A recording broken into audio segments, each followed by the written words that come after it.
Слушайте внимательно одно изречение пророка, алейхиссалам. Это изречение, которое нам поясняет очень многое. Пророк, алейхиссалам, сказал: نضر الله امرأ سمع مقالتي فوعاها فأداها كما سمعها فرب مبلغ لا فقه عنده. Пророк, алейхиссалам, в этом хадисе читает дуа: да осветит Аллах лицо того, кто услышал от меня изречение, сохранил, запомнил без искажения и передал другим. И далее в этом хадисе пророк, алейхиссалам, говорит: «Фарубба мубаллигин ла фикха инда». И много тех, которые передают от меня хадисы, но у них нет знаний, чтобы извлекать хукм из этого хадиса, чтобы извлекать религиозное заключение из услышанного хадиса. Не все сподвижники пророка, алейхиссалам, когда слышали от него какое-то изречение, понимали, не все понимали, что имеется в виду в этом изречении. Что это имеется в виду харам или макрух, что это имеется в виду фард или сунна. Некоторые лишь были муджтахидами. Среди сподвижников пророка, алейхиссалам, мало было муджтахидов, те, которые могли извлекать религиозное заключение из услышанного хадиса. А большинство из них могли только передать то, что слышали, без искажения. И пророк говорит, что много среди тех, которые передают от него хадисы, которые не имеют знаний, не имеют сильных знаний, которые позволяли бы им извлекать хукм из услышанного хадиса. Это сподвижники, которые знали очень хорошо арабский язык. И пророк разговаривал на их языке. И тем не менее, это говорит о том, что не каждый, кто услышал хадис или прочитал хадис, может уже делать выводы или делать религиозные заключения на основании этих хадисов. То если сподвижники пророка, алейхиссалам, большинство из них не имели знаний, чтобы извлекать хукм из хадиса, услышанного от пророка, а могли только передать, то как на сегодняшний день люди, которые даже не знают арабский язык, читают сами какие-то книги или вычитывают в интернете хадисы пророка и делают хукм от себя, что пророк сказал так, это харам, это фард, это сунна. Заключение делают от себя. Когда сподвижники богобоязненные, которые очень хорошо знали арабский язык, большинство из них не делали религиозные заключения, а могли только передать хадис услышанный.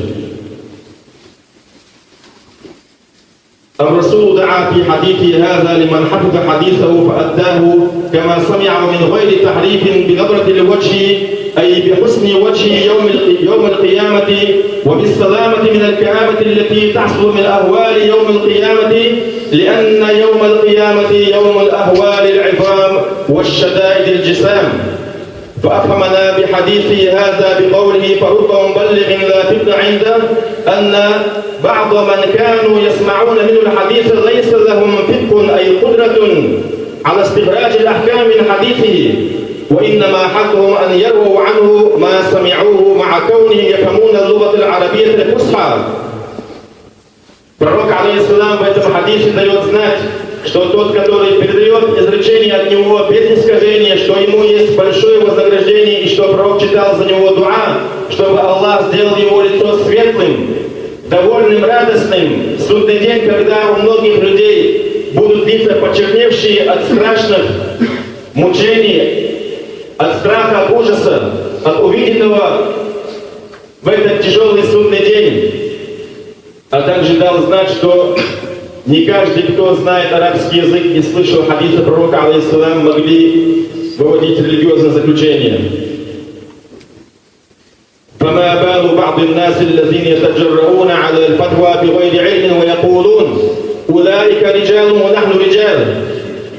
то задумайтесь над положением тех, которые говорят сегодня: нам не нужно следовать ни за имамом Шафи'i, ни за Абу Ханифа, ни за Малики, ни за Ахмад ибн Хамбал. Они мужчины, и мы мужчины. Сами будем читать Коран и хадисы и сами следовать. Какое великое это заблуждение! Как они не боятся Аллаха попасть в заблуждение и вести других людей в заблуждение?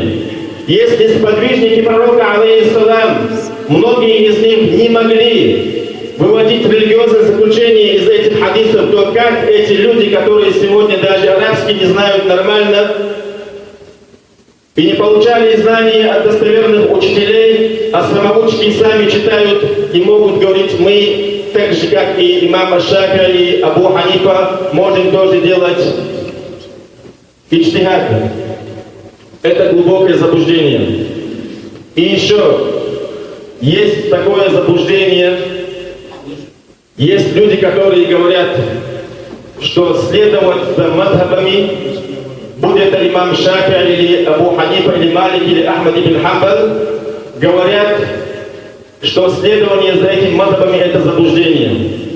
Это специально делается фитна, чтобы люди не следовали мадхабам, а сами читали, были самоучками и сами читали Коран и хадисы, и сами от себя делали фатва. Чтобы люди не получали знания по достоверной цепочке от этих богобоязненных учителей, а сами читали хадисы и аяты. Если он арабский знает, то на арабском, если арабский не знает, то переводы на русском языке сами читали, и чтобы следовали тому, что им кажется. И по причине этого попадают большинство людей в заблуждение. И то, что на сегодняшний день много заблуждений и много смуты, это по причине того, что сегодня мало кто беспокоится о вопросе получения религиозных знаний от достоверных богобоязных учителей. Потому что многие они самоучки и сами читают какие-то книги, вычитывают в интернете, и многие даже не хотят идти в мечеть получать знания. Говорят: зачем мне идти в мечеть, когда в интернете все есть? Заходишь в Сахих аль-Бухари, читаешь хадисы Бухари, заходишь в Сахих аль-Муслим, читаешь хадисы Муслима, заходишь в переводы Корана, Крачковский, Порохов, читаешь Коран, и он, сидя дома, уже возомнил из себя ученого. Я знаю то, что в Коране, знаю то, что в хадисах, а на самом деле ничего не знает. Положение таких людей очень и очень опасно. Те, которые не получают знания по достоверной цепочке от богобоязных учителей, а сами читают и следуют тому, что им кажется. Даже дело дошло до того, что некоторые люди говорят, что следование мадхабам — это куфр. Почему они говорят? Они говорят, потому что он говорит, что я следую по пути имама Шафи'i, и не говорит, я следую по пути пророка, что якобы это ширк, он следует не по пути пророка, а по пути имама Шафи'i, как будто имам Шафи'i пришел с новым шариатом или с новой религией. Как будто эти ученые от себя вели какое-то новшество и какой-то путь, отличающийся от пути пророка, алейхиссалам. Это ученые, которые нам выложили, разложили, разъяснили и аяты, и хадисы пророка, алейхиссалам, чтобы нам было легко понимать и освоить. Делали труды, разъясняли аяты из Корана, хадисы пророка, и упорядочили по темам, и выложили, что нам облегчило получение, приобретение религиозных знаний. И тот, который следует за любым из них, будет это за имамом Шафи'i, или за имамом Малик, или за имамом Абу Ханифа, то такой человек следует по пути пророка, алейхиссалам. У всех этих мазхабов основа одна. В основных вопросах нашей религии у них не было разногласий, а лишь в второстепенных вопросах по фикху у них были разные мнения, и это было то, что предопределено Аллахом, и то, что было неизбежно, и пророк, алейхиссалам, дал знать. И ученые говорили, ихтиляфуль аиммати рахматун лил уммати, то, что среди ученых были разные мнения по вопросам соблюдения, это рахмат, милость от Аллаха для нашей общины.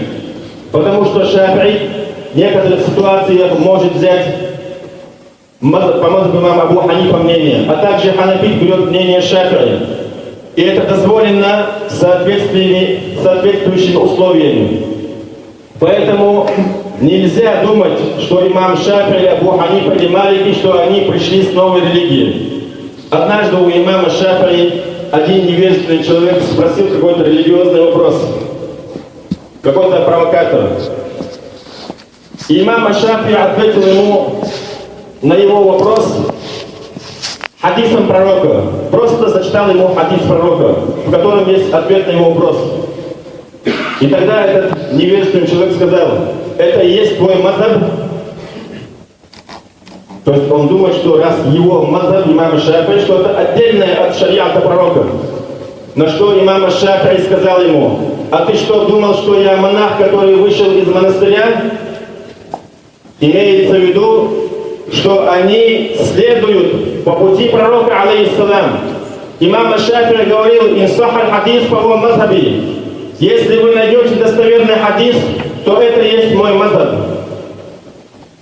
Поэтому не слушайте тех, которые говорят, что эти мазхабы это течение или разделение, это невежественные люди говорят.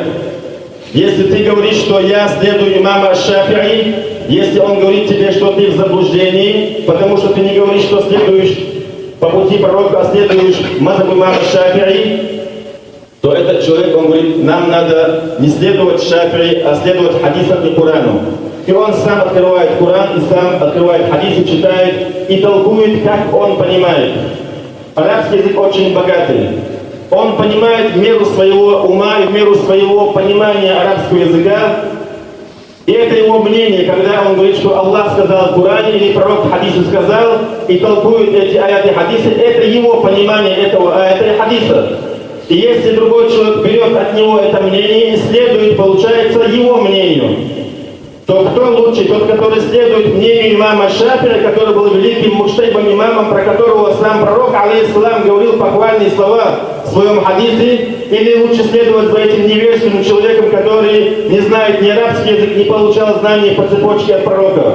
А имам Шафи'и, Абу Ханифа, Малики, Ахмад ибн Хамбал, у них у всех есть цепочка учителей, доходящая до самого пророка, алейхиссалам. То за кем нам следовать? За теми, которые получали знания от пророка и передавали, были богобоязненными, и у них были сильные знания, или за этими невежественными людьми, которые сами читают и понимают, как хотят, и толкуют, как хотят, и вводят людей в заблуждение, и сами попадают в заблуждение. Поэтому, дорогие братья, я призываю вас, чтобы вы были очень осторожными в вопросе приобретения религиозных знаний. Наш пророк, наш учитель, саллаллаху алейхи вассалям, он сказал: «Иннамаль ильму бит-тааллум». Знания нужно получать путем обучения. И все ученые, великие ученые, они, тех, которые сами читали без учителя, не считали учеными. Даже если целый Коран наизусть знает, или хадисы пророка наизусть знает, они их не считали учеными, а считали их книжниками. Поэтому нужно черпать знания из достоверного источника, которые богобоязненные и боясь Аллаха по достоверной цепочке передавали знания. Aqulu qawli hadha wa astaghfirullah li wa lakum.